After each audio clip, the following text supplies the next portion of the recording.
आप सभी का अध्ययन केंद्र के YouTube चैनल में स्वागत है।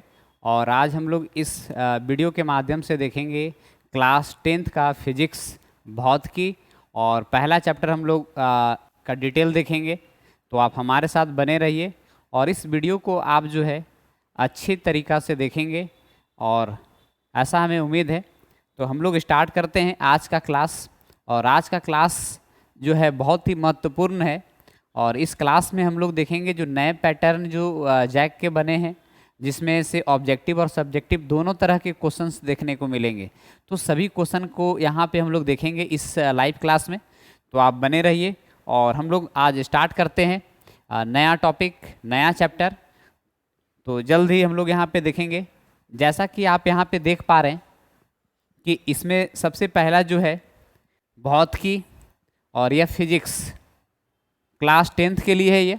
और ये पहला चैप्टर है प्रकाश का परावर्तन एवं अपवर्तन, लाइट का रिफ्लेक्शन एंड रिफ्रैक्शन।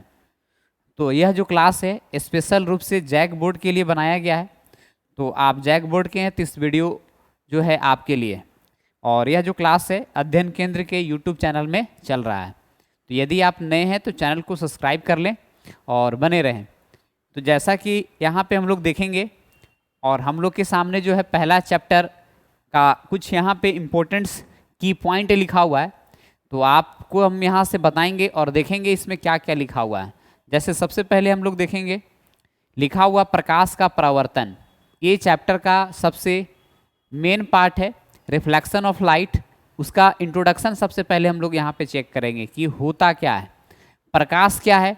तो लिखा हुआ प्रकाश बाह्य यहाँ पे भौतिक कारण है, एक्सटर्नल फिजिकल काउज है, जिससे हम किसी वस्तु को देखने की अनुभूति होती है। मतलब इसका कहने का मतलब है कि प्रकाश की वजह से ही हम किसी वस्तु को क्या करते हैं, देख पाते हैं। अगर प्रकाश अगर नहीं होता तो हम लोग किसी वस्तु को क्या करते, देख नहीं पाते। प्रकाश अब नेक्स्ट इसमें है कि प्रकाश ऊर्जा का एक रूप है। तो यहाँ से ऑब्जेक्टिव क्वेश्चन एग्जाम में पूछ सकते हैं कि प्रकाश क्या है। तो प्रकाश ऊर्जा का एक रूप है जो हमेशा सीधी रेखा में गमन करती है। तो प्रकाश जब भी गमन करेगा तो प्रकाश सीधा रेखा में चलता है, इसको आपको याद रखना है। और यह निर्वात वैक्यूम से भी होकर ये क्या होता है, गुजरता है। तो इसको याद रखना है कि प्रकाश जो है वैक्यूम से भी होकर गुजर सकता है। निर्वात में प्रकाश का चाल है, थोड़ा सा यहाँ पे मिस्टेक है। तो यहाँ पे ऐसे होगा कि प्रकाश निर्वात में प्रकाश का वेग मतलब चाल जो है, स्पीड जो है 3 × 10⁸ मीटर पर सेकेंड है। इसका कहने का मतलब क्या चाहिए कि प्रकाश का जो चाल है वह क्या है कि 1 सेकेंड में यह कितना मीटर चलता है। तो 3 × 10⁸ मीटर पर सेकेंड ये प्रकाश की चाल है। तो यहाँ से भी ऑब्जेक्टिव क्वेश्चंस बन सकते हैं। हम इस चैप्टर में वही चीज़ को शामिल किए हैं जो आपके एग्ज़ाम के व्यू से इम्पोर्टेंट है, बोर्ड के एग्ज़ाम से व्यू से इम्पोर्टेंट है और बहुत सारे एग्ज़ाम में भी यहाँ से ये काम आ सकते हैं। और नेक्स्ट है प्रकाश एक विद्युत चुंबकीय तरंग भी है। तो तरंग हम लोग पढ़ेंगे, वेव पढ़ेंगे। तो प्रकाश एक जो है विद्युत चुंबकीय तरंग है। तो यहाँ पे हम लोग बोल सकते हैं कि इसके गमन के लिए मतलब प्रकाश के गमन के लिए द्रव्यात्मक माध्यम की आवश्यकता नहीं होती है। मतलब जैसे मतलब इसको ठोस माध्यम के लिए कोई वैसा ज़रूरत नहीं है प्रकाश के लिए मूव करने के लिए। जैसे ध्वनि है, ध्वनि जब गुजरता है एक जगह से दूसरे जगह तो देखेंगे कि अगर कोई कुछ सामान है तो उसके माध्यम से तेज गुजरता है। तो यहाँ प्रकाश के लिए वैसे गुजरने के लिए, उसको जाने के लिए किसी माध्यम की आवश्यकता नहीं पड़ती है। वास्तव में हम प्रकाश को देख नहीं पाते हैं, मतलब प्रकाश को हम लोग देख नहीं पाते हैं, केवल अनुभूति करते हैं कि यहाँ पे प्रकाश पड़ रहा है और हम पे पड़ रहा है और आप हमें देख पा रहे हैं। तो यह प्रकाश का प्रभाव को हम लोग अनुभव निश्चित रूप से करते हैं, देखते नहीं हैं। प्रकाश को हम लोग देख नहीं पाते हैं, ठीक है। अब कैसे नहीं देख पाते हैं, उसके लिए हम लोग कुछ एक्टिविटी करते हैं और देखते हैं। तो यहाँ पे देखेंगे कि जैसे कुछ एक्टिविटी दिया हुआ है और इस एक्टिविटीज़ को हम यहाँ पे पढ़ेंगे कि जैसे कि यहाँ पे लिखा हुआ है कि एक अंधेरे कोठरी में रखे वस्तु, मतलब अगर कोई अंधेरा अगर कोठरी है वहाँ पे कोई अगर सामान रख दिया जाता है, आप जाते हैं वहाँ पे तो वहाँ पे आपको वह सामान जो है दिखाई नहीं देता है। क्यों नहीं दिखाई देता? क्योंकि वहाँ पे प्रकाश नहीं है। मतलब स्वस्थ आंख वाला व्यक्ति भी देख नहीं पाता है। लेकिन यदि उस कोठरी में एक बत्ती अगर जला दिया जाता है तो कोठरी की जितने भी वस्तु है स्पष्ट रूप से दिखाई देने लगता है। तो क्या आप जानते हैं कि अंधेरी कोठरी में रखी वस्तु बत्ती जलते ही क्यों दिखाई देने लगता है? तो इसलिए दिखाई देने लगता है कि जब बत्ती जलती है तो प्रकाश की किरण उस वस्तु पे पड़ती है। जब उस वस्तु पे पड़ती है तब हम उस वस्तु को क्या कर पाते हैं? देख पाते हैं।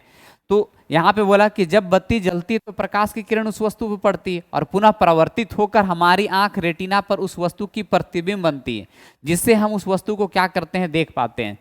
तो निष्कर्ष में कहा जा सकता है कि प्रकाश एक माध्यम है। प्रकाश क्या है? एक माध्यम है जिसके कारण हम किसी वस्तु को क्या कर पाते हैं? देख पाते हैं। इसकी अनुपस्थिति में किसी वस्तु को देखना क्या है? असंभव है। मतलब प्रकाश अगर नहीं रहेगा तो कोई भी वस्तु को हम लोग क्या करेंगे? देख नहीं पाएंगे। तो प्रकाश एक माध्यम है जिसके माध्यम से हम किसी वस्तु को क्या कर पाते हैं? देख पाते हैं। अब यहाँ पे प्रकाश एक ऊर्जा है, इसको भी याद रखना है। अब कैसे ऊर्जा, इस कथन को हम लोग स्पष्ट कर सकते हैं। यहाँ पे कुछ एक्टिविटी दिया हुआ है, जैसे यहाँ पे लिखा हुआ कि ऐसा देखा जाता है कि विद्युत धारा प्रवाहित होते ही परिपथ में युक्त विद्युत बल्ब जलने लगता है और प्रकाश का उत्सर्जन प्रारंभ हो जाता है। इस घटना में जो विद्युत ऊर्जा है वह प्रकाश ऊर्जा में बदल जाता है। जैसे एक एग्जाम्पल ले लेते हैं कि यहाँ पे हम क्या किए, एक सेल लेते हैं, एक बैटरी ले लेते हैं, ये प्लस वाला है इसका, ये माइनस वाला है। इसको वायर से जोड़ देते हैं और जोड़ने के बाद यहाँ पे स्विच लगा देते हैं के, और इसमें एक बल्ब जोड़ देते हैं इस तरह से। ये बल्ब जोड़ दिए। अब जैसे यहाँ पे तार में जोड़ेंगे और स्विच को ऑन करेंगे तो बल्ब क्या होता है? ये जलने लगता है। तो जब बल्ब ये जलता है तो यहाँ पे जो है विद्युत ऊर्जा किस ऊर्जा में चेंज हो जा रहा है? प्रकाश ऊर्जा में चेंज हो रहा है। हम लोग को रोशनी दिखाई देता है। तो यहाँ पे पता चलता है कि प्रकाश क्या है? एक ऊर्जा है। ठीक है, ये इससे प्रूफ होता है। दूसरा अगर देख सकते हैं, फोटोग्राफी कैमरे से फोटो खींचते समय जब प्रकाश की किरण फोटोग्राफी प्लेट पर पड़ती है तो प्रकाश ऊर्जा रासायनिक ऊर्जा में बदल जाता है। पुराने ज़माने में कैमरे वाले फ़ोन होते थे, और मतलब अभी भी है, और जो कैमरा होता था उसमें रील लगा हुआ रहता था। तो हम लोग जब कैमरा से फ़ोटो खींचते थे तो उस क्लिक करते थे रील में, तो उसका वहाँ पे इमेज आता था नेगेटिव के फॉर्म में। तो प्रकाश के किरण उस पर जाता था तो इफेक्ट डालता था। तो इससे हम लोग बोल सकते हैं कि रासायनिक जो ऊर्जा है, मतलब जो प्रकाश ऊर्जा है वो किस में ऊर्जा में चेंज हो जाता था? रासायनिक ऊर्जा में चेंज हो जाता था। तो इससे हम बोल सकते हैं कि प्रकाश क्या है? एक ऊर्जा का माध्यम है। ठीक है, तो इससे स्पष्ट होता है प्रकाश क्या है? एक ऊर्जा है। हम लोग नेक्स्ट आगे देखेंगे, और यहाँ पे कुछ इम्पोर्टेंट फैक्ट है। उस फैक्ट को आपको समझना बहुत ज़रूरी है, जिससे आप हायर क्लास में साथ साथ आपको बेसिक नॉलेज भी इसमें आएगा। तो फैक्ट को हम लोग देखेंगे, और ये फैक्ट है यहाँ पे कि 19वीं सदी में यह पाया गया कि यदि प्रकाश के पथ में, मतलब 19वीं सदी तक मतलब प्रकाश से सीधी रेखा में गमन करता था, ऐसा माना जाता था। लेकिन यहाँ पे क्या है कि अगर कोई मान लेते हैं कि यहाँ से प्रकाश गुजर रहा है, तो बोला गया कि प्रकाश के पथ में एक ऐसी अपारदर्शी वस्तु जो आकार में, साइज में अत्यंत छोटा है, रख दी जाती है, तो प्रकाश सीधी रेखा में गमन न करके बजाय उसके किनारे से मुड़ने की प्रवृत्ति दर्शाता है। तो प्रकाश के इस प्रभाव को हम लोग क्या कहते हैं? प्रकाश का विवर्तन कहते हैं। अब क्या होता है, जैसे यहाँ से प्रकाश गुजर रहा है, अब यहाँ छोटा सा अगर कोई वस्तु रख देंगे तो प्रकाश सीधा ना गुजर के ये फिर इस तरह से क्या होता है, और यहाँ पर भी प्रकाश मिल जाता है हम लोग, तो प्रकाश मुड़ जाता है, और मुड़ता उसी को हम लोग क्या कहते हैं? विवर्तन कहते हैं। तो प्रकाश सीधी रेखा में गमन न करके हल्का मुड़ भी रहा है। तो यहाँ पे इस एक्टिविटी से हम लोग देख सकते हैं।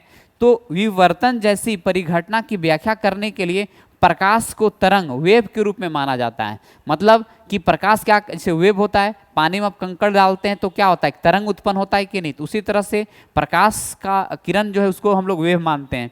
विवर्तन की घटना का विस्तृत अध्ययन हम लोग आगे के क्लास में पढ़ेंगे, 11th-12th में पढ़ेंगे। लेकिन फिर यहाँ पे देखेंगे कि 20वीं शताब्दी में प्रारंभ में यह स्पष्ट हो गया कि प्रकाश की तरंग सिद्धांत, वेव थ्योरी ऑफ लाइट, प्रकाश के द्रव्य के साथ अन्वयन क्रिया की विवेचना में पर्याप्त है, तथा प्रकाश प्रायः कणों के प्रकार ही की तरह व्यवहार करता है। मतलब प्रकाश में भी छोटे छोटे कण होते हैं। प्रकाश की सही प्रकृति के बारे में ये उलझन, कन्फ्यूजन कुछ वर्षों तक चलता रहता है, जब तक कि प्रकाश की आधुनिक, अब यहाँ पे क्वांटम सिद्धांत आ गया।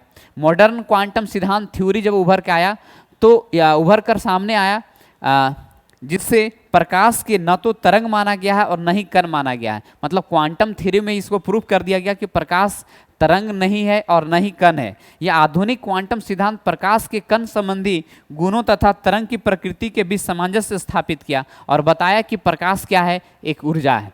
आगे हम लोग देखेंगे अभी, जैसे अब यहाँ पे कुछ की पॉइंट है, इस की पॉइंट को आपको अच्छे से देखना है, यहाँ से एग्जाम में क्वेश्चन आ सकते हैं, तो इसको थोड़ा सा नीचे कर दिए हैं। अब यहाँ पे समझेंगे, पहला किरण क्या होता है। किरण को हम लोग क्या कहते हैं, इंग्लिश में रे कहते हैं। रे क्या है, तो रे को समझने से पहले देखेंगे कि प्रकाश के गमन पथ की दिशा को किरण कहते हैं। मतलब प्रकाश जिस माध्यम से होके जा रहा है उसी को हम लोग क्या कहते हैं, किरण कहते हैं, रे कहते हैं। तो मान लिया ऐसे जा रहा तो ये क्या कहलाएगा, प्रकाश पुंज क्या है, बीम ऑफ लाइट, किरणों का समूह। मतलब बहुत सारा किरण जो है इस तरह से और एक दिशा में जा रहा है तो इसको हम लोग क्या कहेंगे, बीम ऑफ लाइट कहेंगे। मतलब बहुत सारा अगर लाइट अगर एक माध्यम में जाएगा तो उसको हम लोग क्या बोलेंगे, प्रकाश पुंज कहते हैं। अब प्रकाश पुंज को 3 भाग में बांटा गया है। पहला बांटा गया समांतर प्रकाश पुंज, पैरेलल बीम ऑफ लाइट, दूसरा है अभिसारी प्रकाश पुंज और तीसरा है अपसारी प्रकाश पुंज। एक एक करके सब हम लोग चर्चा करेंगे। यहाँ पे समांतर प्रकाश पुंज क्या है, तो जिस प्रकाश पुंज की सभी किरणें समांतर होती है उसे समांतर प्रकाश पुंज कहते हैं। जैसे मान लीजिए कि एक यहाँ पे किरण जा रहा है, एक फिर ये किरण जा रहा है इस तरह से, और सब का सब एक दूसरे से क्या है, पैरेलल है, समांतर है, तो उसको हम लोग क्या बोलेंगे, समांतर प्रकाश पुंज बोलेंगे। दूसरा क्या है, अभिसारी प्रकाश पुंज, जिस प्रकाश की पुंज की सभी किरणें एक बिंदु पर मिलती है उसे अभिसारी प्रकाश पुंज कहते हैं। मान लेते हैं कि कोई यहाँ पे है और बहुत सारा जो किरण है, प्रकाश है, एक बिंदु पर आके मिल रहा है, तो इसको हम लोग क्या बोलेंगे, अभिसारी कन्वर्जेंट बीम ऑफ लाइट कहते हैं। और इसे शांत प्रकाश पुंज भी कहा जाता है। ठीक है, संस्कृत होगा यहाँ पे, ये गलत लिखा हुआ है। दूसरा आता है अपसारी प्रकाश पुंज, डाइवर्जेंट बीम ऑफ लाइट, जिस प्रकाश पुंज की सभी किरणें एक बिंदु से निर्गत होकर विभिन्न दिशाओं में फैल जाती है उसे अपसारी प्रकाश पुंज कहते हैं। अपसृत प्रकाश पुंज भी इसको कहते हैं। जैसे इसका एग्जाम्पल देखेंगे कि एक जगह से यहाँ से प्रकाश निकला और अलग अलग दिशाओं में ये क्या हो जाता है, फैल जाता है इस तरह से, तो उसको हम लोग क्या बोलेंगे, अपसारी प्रकाश पुंज कहेंगे। और अभिसारी में एक बिंदु पर आके बहुत सारे प्रकाश मिल रहे हैं तो उसको हम लोग अभिसारी प्रकाश पुंज कहेंगे। तो यहाँ तक बातें आपको समझ में आया होगा, और नहीं आया तो आप वीडियो को 1 से 2 बार अवश्य देखें तो पूर्ण रूप से समझ में आ जाएगा। अब हम लोग नेक्स्ट आगे देखेंगे आत्मदीप्त पदार्थ क्या होता है, और तो यहाँ पे हम लोग थोड़ा सा चर्चा करेंगे। चलिए अब यहाँ पे देखेंगे आत्मदीप्त पदार्थ क्या है। तो सेल्फ लुमिनियस वे पदार्थ जो स्वयं प्रकाश उत्सर्जित करते हैं आत्मदीप्त पदार्थ कहलाते हैं। तो अब यहाँ पे देखेंगे जैसे उदाहरण के लिए सूर्य, तारे, दीपक, ये सब मतलब वैसा वस्तु जो अपना प्रकाश स्वयं उत्सर्जित करता है उसको हम लोग क्या बोलेंगे, आत्मदीप्त पदार्थ कहेंगे।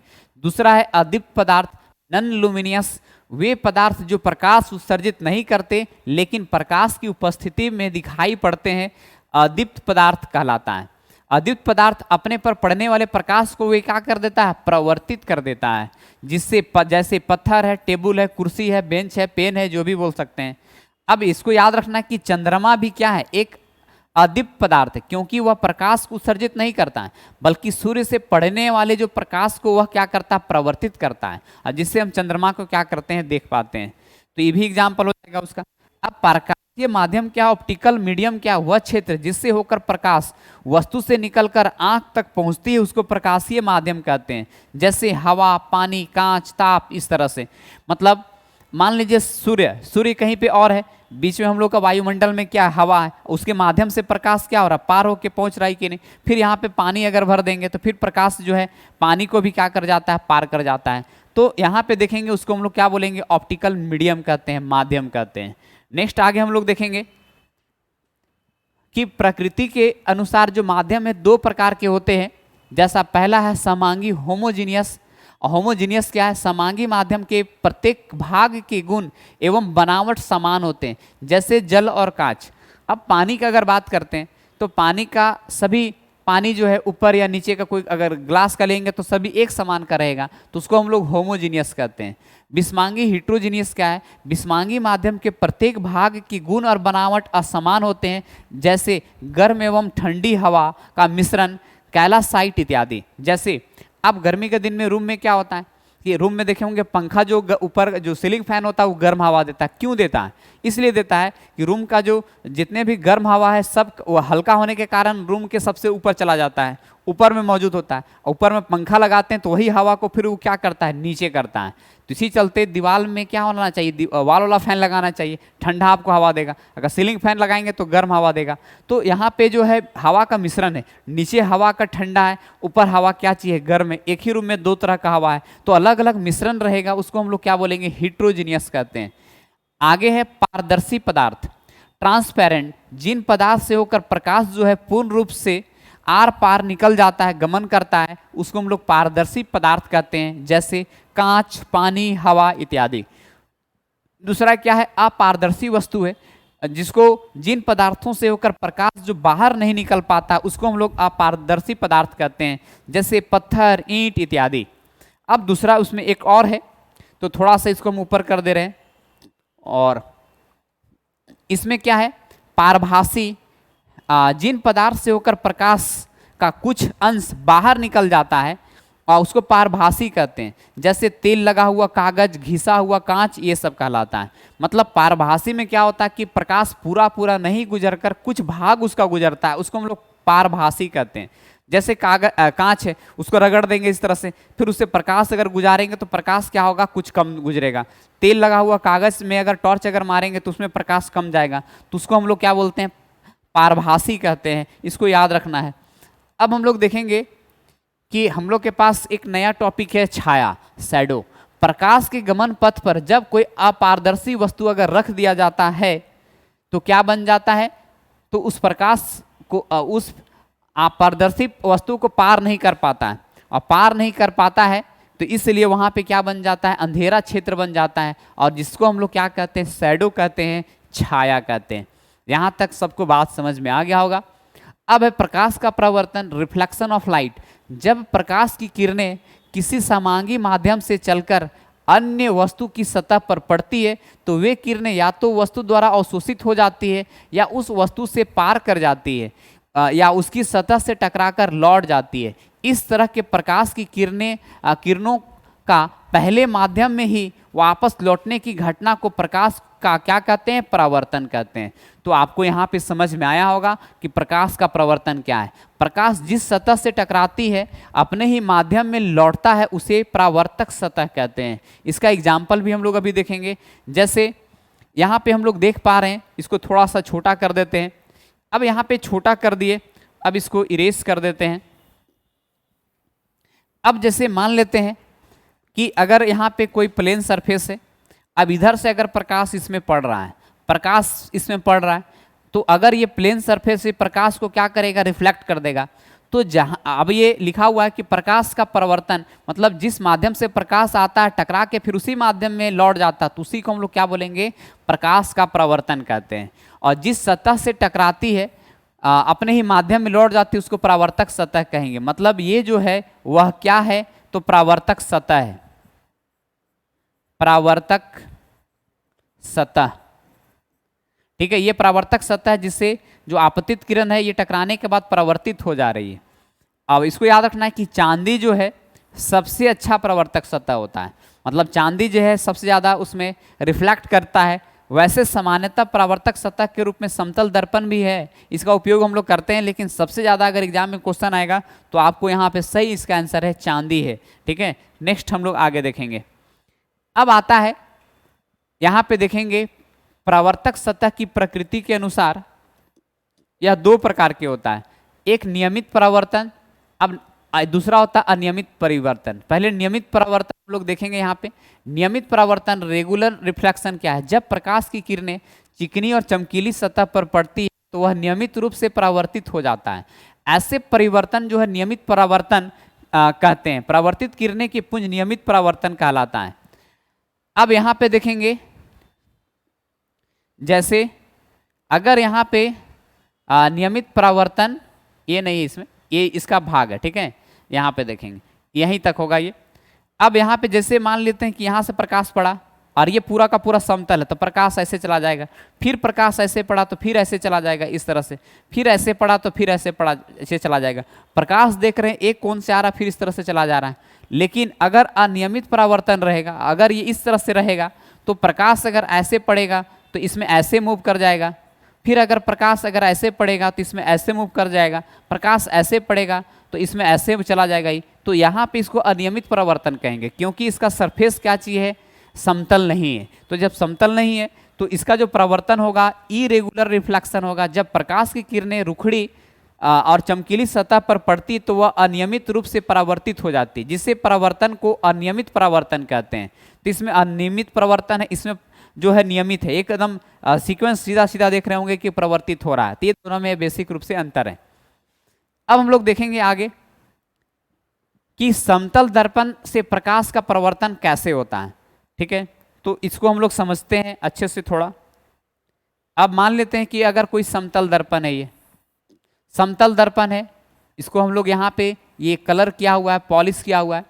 अब अगर कोई किरण अगर यहाँ पे पड़ रहा है, पड़ने के बाद ये टकरा जाएगा इसी तरह से। तो समतल दर्पण में प्रकाश का परावर्तन, reflection of light from plane mirror, जैसा कि यहाँ जब प्रकाश की किरणें समतल दर्पण के प्रवर्तक सतह पर पड़ती है तो निश्चित नियमानुसार परिवर्तित हो जाती है, जिसे प्रकाश का परावर्तन नियम कहते हैं। पहला है ये आने वाला किरण जो है, इसको आने वाला किरण को हम लोग आपतित किरण कहते हैं। आप लोग इसको कॉपी में बना लेंगे, आपतित किरण, ये आपतित किरण हो गया। और ये है, ये इस बिंदु को हम लोग क्या बोलते हैं, आपतन बिंदु कहते हैं। आपतन बिंदु, आपतन बिंदु हो गया। और इसको हम लोग क्या बोलेंगे, परावर्तित किरण बोलेंगे, परावर्तित किरण बोलेंगे। तो इतना आपको याद रखना है, आने वाला को आपतित और टकराने के बाद जाने वाला को परावर्तित, और जहां पे ये टकराता है उसको आपतन बिंदु कहा जाता है। तो यहाँ पे लिखा है कि आपतित किरण क्या है, वह किरण जब दर्पण के सतह पर पड़ती है तो आपतित किरण कहलाती है।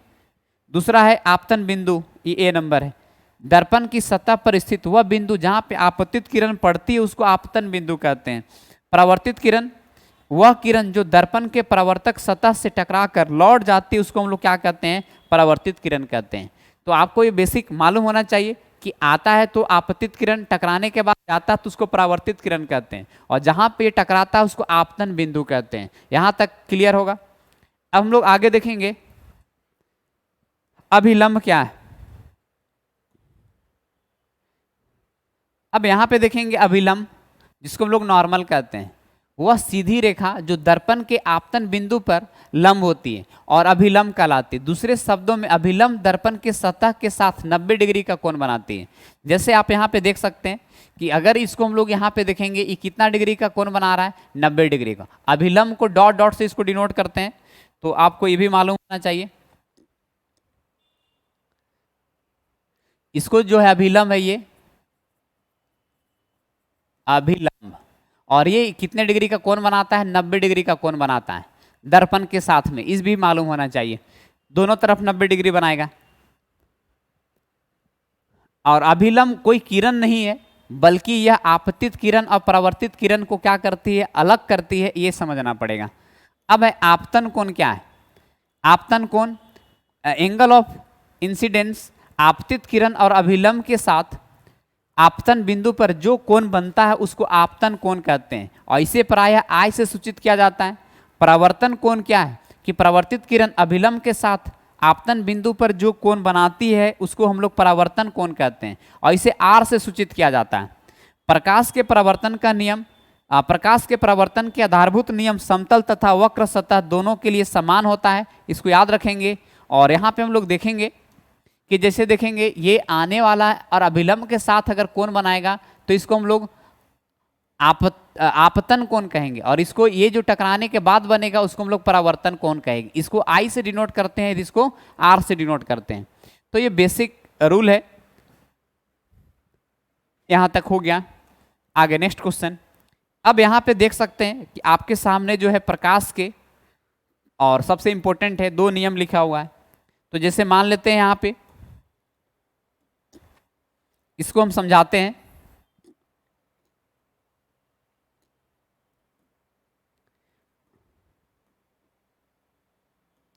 कि ये प्लेन कोई सरफेस है, अगर कोई किरण इसमें से पड़ रहा है, अब पढ़ने के बाद इस तरह से टकरा जा रहा है, और ये है अभिलंब। प्रकाश के प्रवर्तन के मुख्यतः दो नियम। पहला नियम है कि आपतित किरण, परावर्तित किरण तथा आपतन बिंदु पर डाला गया अभिलंब एक ही समतल पे एक ही बिंदु पर होते हैं। आपतन कोण, आपतित किरण और ये परावर्तित किरण और अभिलंब तीनों का तीनों एक ही बिंदु पे होता है। तो पहला नियम ये बताता है प्रकाश का परावर्तन का। दूसरा नियम क्या बताता है कि आपतन कोण और परावर्तन कोण, मतलब कोण आई और ये कोण जो है आर है, ये दोनों हमेशा जो है, यदि आपतन कोण तथा परावर्तन कोण, आपतन कोण आई और परावर्तन कोण आर समान होता है, और यहाँ पे लिख सकते हैं कि कोण आई बराबर कोण क्या होगा, आर होगा। मतलब ये जितना डिग्री का रहेगा तो उतना डिग्री का रहेगा। तो एग्जाम में क्वेश्चन देता है कि यदि ये 30 डिग्री है तो ये कितना डिग्री होगा। आप कमेंट बॉक्स में कमेंट करके बताइए कि इसका सही आंसर क्या होगा। तो इस तरह से प्रकाश के प्रवर्तन के दो नियम है। पहला नियम है कि आपतित किरण, परावर्तित किरण और अभिलंब तीनों जो है आपतन बिंदु पर होते हैं, एक ही बिंदु पे होते हैं। दूसरा नियम है कि आपतन कोण और परावर्तन कोण दोनों हमेशा क्या होंगे, आपस में बराबर होंगे। तो ये दो नियम आपको याद रखना है, और इस वीडियो को अगर एक दो बार देखेंगे तो आपको पूर्ण रूप से याद हो जाएगा। अब हम लोग देखेंगे तो आज का क्लास जो है यहाँ पे समाप्त होता है। फिर हम लोग मिलेंगे नेक्स्ट वीडियो के साथ, और इसके पार्ट 2 आएगा जल्दी। तो आप जो है सजेशन दे सकते हैं कैसा लगा वीडियो कमेंट करके। यदि आप हमारे ऑनलाइन क्लास में अगर जुड़ना चाहते हैं तो आप जुड़ सकते हैं ऑनलाइन लाइव क्लास में, ऑफलाइन क्लास में भी जुड़ सकते हैं। उसके लिए आप यहाँ पे कुछ प्रोसेस है, जैसे कि झारखंड बोर्ड, जैक बोर्ड के लिए यदि आप जुड़ना चाहते हैं हमारे साथ, तो क्लास 9th और 10th दोनों का ऑल सब्जेक्ट का यहाँ पे क्लास चल रहा है, और यह जो है 1 साल का जो फी है वह मात्र 999 रुपये रखा गया है, और 11th और 12th के लिए साइंस और कॉमर्स का जो फी है वह 2499 रुपया है। तो आप जो है अध्ययन केंद्र का जो एप्लीकेशन गूगल प्ले स्टोर से इंस्टॉल कर सकते हैं। यदि आप एप्पल का फ़ोन अगर इंस्टॉल करते हैं, मतलब एप्पल का फ़ोन में भी, तो वहाँ पर भी आपको मिल जाएगा। और ज़्यादा जानकारी के लिए आप इस नंबर पर संपर्क कर सकते हैं, और हमारा जो एड्रेस है उसमें विजिट कर सकते हैं। और किसी भी जानकारी के लिए जो स्क्रॉल वहाँ पे जो स्क्रीन में स्क्रॉल हो रहा नंबर, उसमें भी संपर्क कर सकते हैं। तो हम लोग फिर मिलेंगे नेक्स्ट वीडियो में, तब तक आप बने रहिए हमारे अध्ययन केंद्र के साथ में। धन्यवाद।